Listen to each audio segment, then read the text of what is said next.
Boeing AI 171 বিমান গুজরাটের Ahmedabad Sardar Vallabhbhai Patel international airport থেকে লন্ডনে যাচ্ছিল।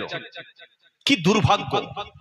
হায়াত এবং মৌত সব তো আল্লাহর হাতে, কিন্তু এই প্লেনটা টেক অফ করার পরে, মাটি থেকে ফ্লাইং করার, টেক অফ করার, ওড়ার পরে মাত্র 29 সেকেন্ড পরে মেডিকেল কলেজের হোস্টেলের উপরে 242 জন প্লেনের মধ্যে ছিল, 230 জন যাত্রী, 2 জন পাইলট, একজন কো পাইলট আর 10 জন বিমান ক্রু।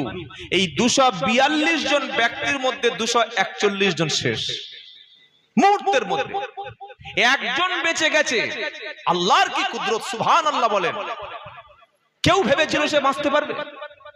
একজন মাত্র